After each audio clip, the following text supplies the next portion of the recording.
Welcome to the official YouTube channel for the Colin Cowherd podcast. Go on, hit the subscribe button. There you go, right down there. If you want to be among the first to hear my weekly takes, NFL, college football, more, right there. So, it was funny. Byron Scott stopped by my show today, and I don't tend to do old school stuff. I'm not interested in baseball old school. I never talked Hugh McElhaney in the NFL. I'm not really, a lot of these guys in my age, in my generation that talk NBA, they just can't let old NBA go. But old NBA was fascinating. And it was great from Dr. J on in the 70s, the Lakers with Wilt, West, Goodrich. I really do think NBA basketball in the 70s was forming.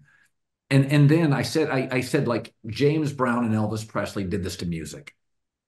There was a juice, there was an it. Like there was a lot of talented musicians, and all of a sudden it was like, the hell is that? And the Showtime Lakers, and I loved the NBA in the 70s. And remember, I can go starting lineups for all the best teams. And then there was the Byron Scotts and the Magics and the Kareems and there were the Laker teams. And I do think it's a special time in the NBA, and it was propelled by David Stern. But the NBA really got its legs. They were the first it. Like when I created the volume, I always told my guys, Barstool is something, Ringer is something. Until we become something, you're just a company with really good employees. We have to become something. And then we transition to a lot of these immediately. The game ends. We're doing live YouTube. So we're doing something at a high level that's very productive for us. We're sort of becoming something, known for something. The Lakers were like, oh, it's not just a bunch of talented basketball players. The hell is this? It's fast. It's flashy. It's cocky. It's fun. And the one thing about European players is they're very respectful. They come into this country, they're not distracted. It's all basketball. They want to go home when the season ends. And I don't see it as a criticism, but a reality of international play is that if you don't have this, Ant Edwards is such a perfect domestic player. He's just like, hey man, this is my team. This is my place. And I love it. But I feel like he's on a little bit of an island in the NBA where he's old school trash talker, but new school fun and easy to root for.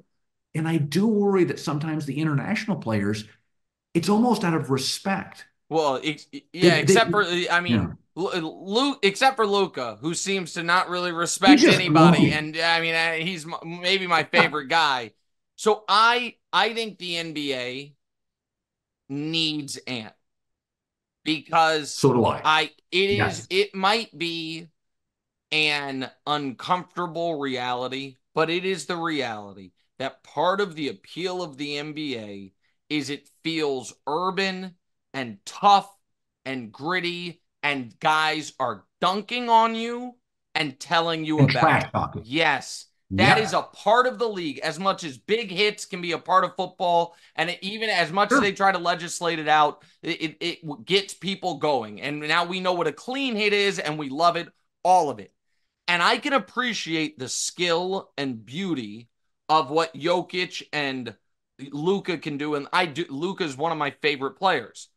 But of all the international guys, the guy other than Luka who I loved the most is Giannis, because at least he has the raw wow athleticism that I love about the American players typically. But Giannis isn't going to be a trash talker, and he's not going to have the edge to him that some American guys have. It's just not who he personally is. And by the way, it's not even like a financial thing. It's not like, oh, these guys came from tougher environments. A lot of the international guys came from the toughest environment imaginable. It's just different culturally. So I think Anthony Edwards being great is the best thing possible for the league.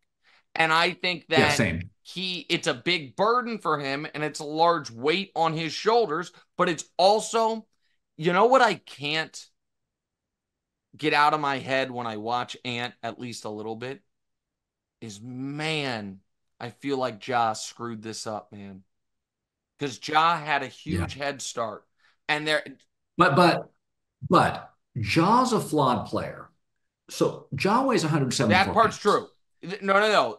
It's not, I said from the beginning, this is not sustainable. He is significantly thinner than Derrick Rose. So when you have a mediocre jumper, a thin frame, no hand check, can get past anybody, you are going into the redwoods. And I said with Ja, I said, I love watching him play. He is spectacular. 178 pounds in this league is No. not sustainable. It is not a coincidence. Ant is ripped. Michael was wiry strong. A majority of the great players, Durant's an outlier. LeBron have been physically assertive and structurally Well, formidable. yes, Durant is an absolute outlier. And this is something that I forget. I think I said it maybe to you, maybe I forget. I said it at some point. I I can't get fully on board with any NBA player that isn't already an A plus player if they are not in great shape. I think it's why Right. I was so late on Jokic. Luka, it feels like it maybe I give him a pass because I'm partial to him because I like him so much, but I give you Austin Reeves, D'Angelo Russell. Two guys, I will not believe you care as much as you're supposed to when your arms look like that. I know that sounds shitty, but you're not a Yeah, baseball but player. You're this is right. it absolutely it speaks to me on how much you want it and how much you care. I don't need you to be bulky, but there is, like you said about young Jordan was wiry strong. And then as he got older and lost a little athleticism, bulked up a bit. Kobe was always cut. Every legendary player that you can think of was had sometimes they had a layer like Shaq, a layer of fat over the muscle, but were incredibly strong except for Durant. And Durant has an old quote about this that really was like a window into how he views things, which he was somebody asked him something about LeBron. And he was like, yeah, he's like, I mean, LeBron's working out and I'm working on my game. And it wasn't a shot, it was just an acknowledgement. Like LeBron is in the gym lifting weights, and I'm at the gym shooting jumpers. And I also looked at it as, yeah, but what you don't see is because that does mean LeBron will never catch you as a jump shooter. Never. It'll never happen. Right. But LeBron's going to finish as scoring more and making more jumpers because of his availability and longevity and all of it. Now, again, Durant is one of the greatest players ever and has just kind of made it, it made it work.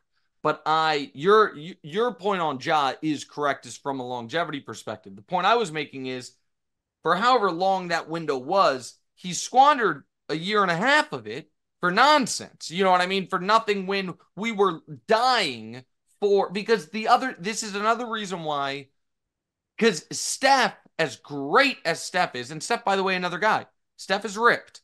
Steph is not big, but you can't say Steph's not putting the work and time in. Steve Nash was in maybe the best shape in the league for a 10-year Correct. Like those period. guys that care, they are ripped. Um, and, but as great as Steph was, there is a part of watching NBA basketball where you want to see people flying. You just do. It's like a cool part of it. Like you just want to see someone that looks like for a moment they're flying. And Steph being the face of the league or co-face along with Bron is never going to give you that. Now, what he gives you is something different, reforms the gravity on the court. But I think the viewing public thirst for that, which is why Ant has been so immediately embraced. You saw 8.5 million people watched a Nuggets Timberwolves round 2 game. Like that is because people are into him. They're into it.